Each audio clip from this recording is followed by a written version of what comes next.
नमस्कार दोस्तों, environment science के सबसे बेहतरीन प्लेटफॉर्म इन्वायरो अकेडमी पे मैं सत्येंद्र चौधरी आप सभी का एक बार फिर बहुत बहुत स्वागत करता हूं। दोस्तों, इस वीडियो लेक्चर सीरीज़ में हम 5000 से ज़्यादा मोस्ट इम्पॉर्टेंट क्वेश्चंस पे बात कर रहे हैं जो डिफरेंट डिफरेंट कॉम्पिटिटिव एग्ज़ाम में अभी तक आए हैं। मैं उम्मीद करता हूँ कि पिछले सभी लेक्चर आपने देख लिए होंगे।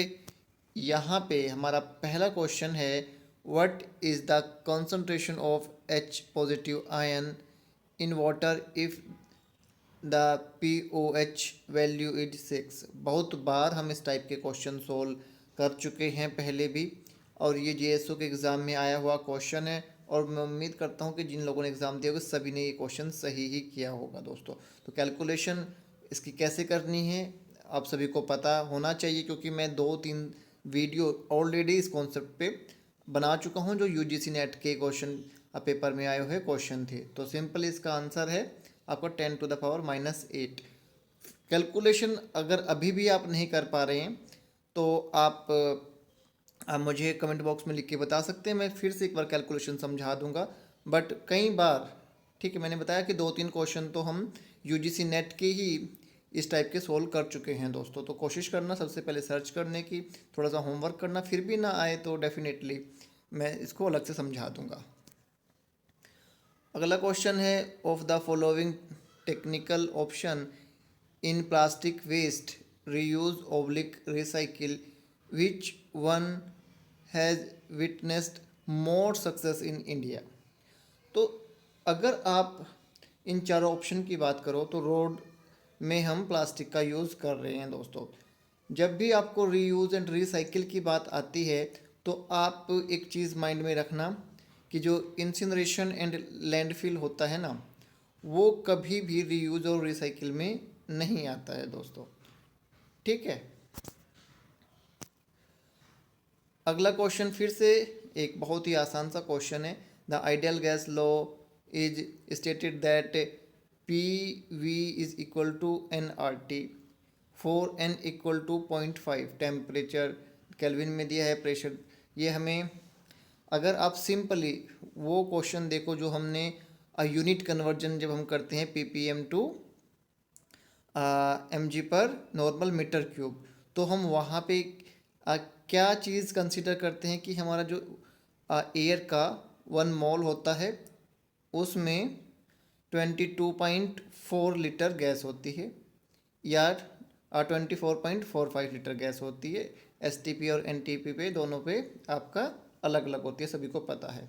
तो वहाँ पे हम n को क्या मान रहे हैं, 1। ठीक है, सेम वही चीज़ है यहाँ पे। अगर आप 1 मान रहे हो तो क्या आएगा आपका 22.4 लीटर। बट अगर आपसे आधा मान लेंगे तो ऑब्वियस सी बात है आपका ये जो वॉल्यूम है ये भी कम हो जाएगा। ठीक है, तो सिंपली क्या आएगा आपका 11.2 लीटर। अगला क्वेश्चन फिर से बहुत ही आसान है, सभी ने सही किया होगा मुझे लगता है कि इनमें से कौन सा प्राइमरी पोलूटेंट नहीं है। Carbon monoxide, carbon dioxide, sulphur dioxide, तीनों प्राइमरी पोलूटेंट है। ग्राउंड लेवल ओजोन जो है ये एक सेकेंडरी पोलूटेंट है।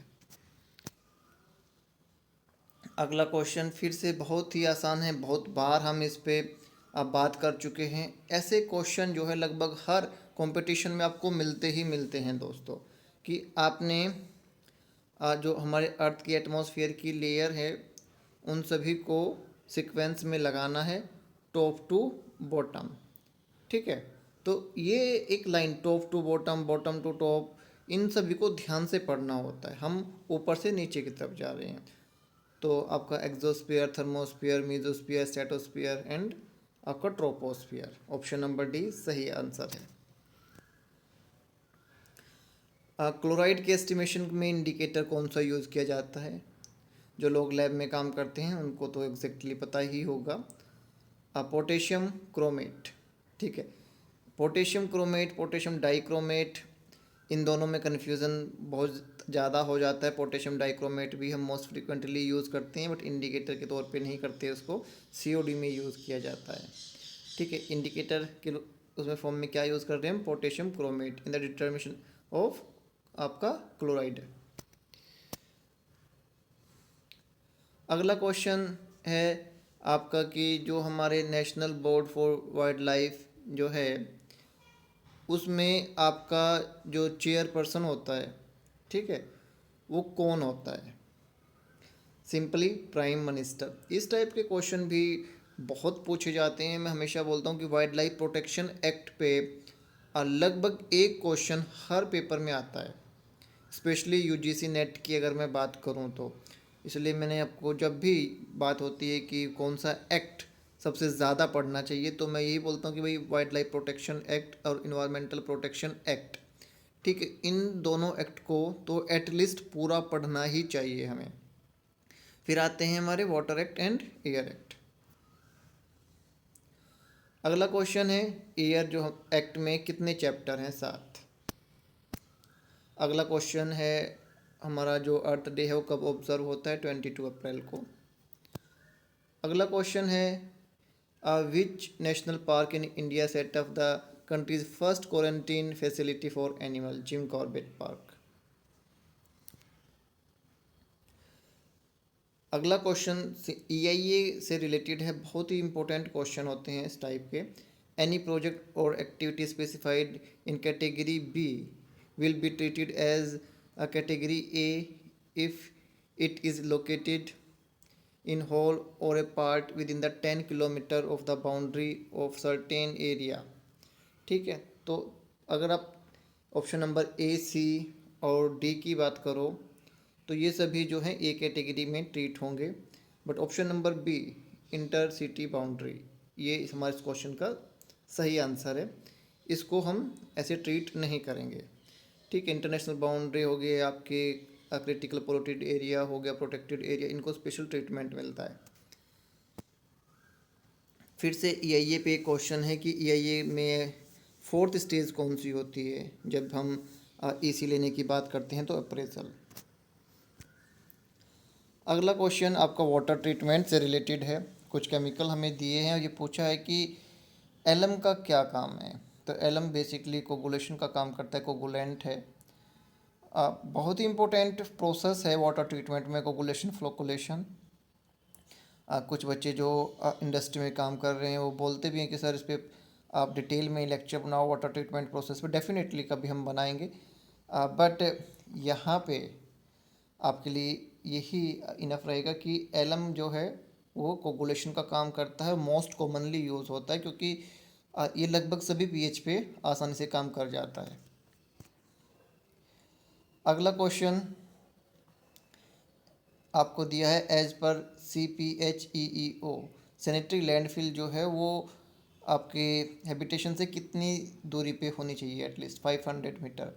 इस टाइप के क्वेश्चन भी आजकल आपसे बहुत पूछ लिए जा रहे हैं कि आपका हाईवे से कितने दूर होना चाहिए, आपका नेशनल कोई पार्क है तो उसमें होगा कि नहीं होगा, और जैसे इसमें बताया कि आपका हैबिटेशन से कितनी दूर होना चाहिए, किन किन जगह पे लैंडफिल नहीं होना चाहिए। इस टाइप के क्वेश्चन जो हैं वो मोस्ट फ्रीक्वेंटली आस्क्ड क्वेश्चन में से आजकल बन रहे हैं। अगला क्वेश्चन है कि जो स्लज होती है म्यूनसिपल सीवेज की, उसको फर्टिलाइज़र के रूप में यूज़ कर सकते हैं, ठीक है। उनमें बहुत अच्छा आपका नाइट्रोजन वगैरह होता है। बट एक चीज़ है जो कि हमें ये करने से रोकती है कि भाई हमें स्लज को एज ए फर्टिलाइज़र यूज़ नहीं करना चाहिए क्योंकि उसमें मेटल्स हो सकते हैं। हैवी मेटल्स जो हैं उनकी प्रेजेंस की वजह से ये हम प्रेफर नहीं करते कि उसे एज ए फर्टिलाइज़र यूज़ करना, क्योंकि अगर हैवी मेटल वाली कोई स्लज हमने यूज़ कर लिया और वो हैवी मेटल्स हमारे क्रॉप में आ गए तो डेफिनेटली वो हमारे इकोसिस्टम को, स्पेशली ह्यूमन हेल्थ को बहुत नुकसान पहुंचा सकते हैं।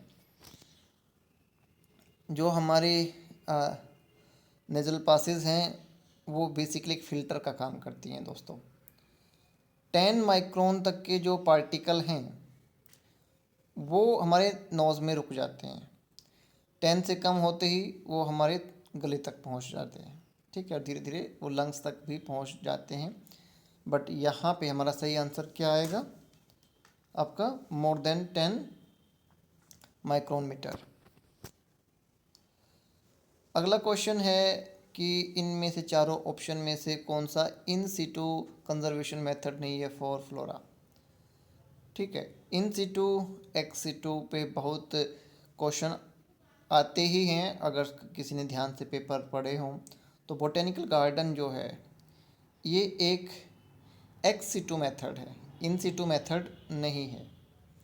ठीक है। एक्स सीटू मेथड क्या होता है, इन सीटू मेथड क्या होता है, इस पर हम बहुत डिटेल में बात कर चुके हैं। एक वीडियो बनाई है मैंने, कंजर्वेशन ऑफ बायोडाइवर्सिटी, उसमें मैंने इनको बताया है कि कौन कौन से एक्स सीटू मेथड है, कौन कौन से आपके इन सीटू मेथड है, कितने हमारे यहाँ पे नेशनल पार्क है, कितनी वाइल्ड लाइफ सेंचुरी है, पूरी डिटेल में वो मेरा लेक्चर है। आई थिंक आप सभी ने देख लिया ही होगा, अदरवाइज़ आप देख सकते हैं किसी प्लेलिस्ट में, वो हमने सेव किया होगा।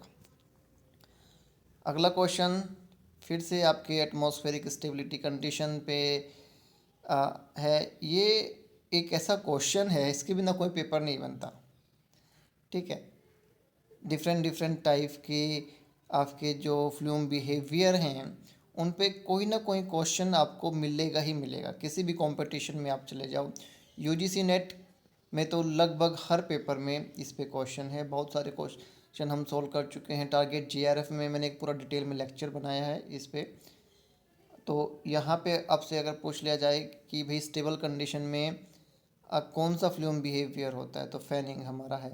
फ्यूमिगेटेड सबसे वर्स्ट कंडीशन होती है जब आपकी इन्वर्जन लेयर स्टैक के ऊपर बन जाती है।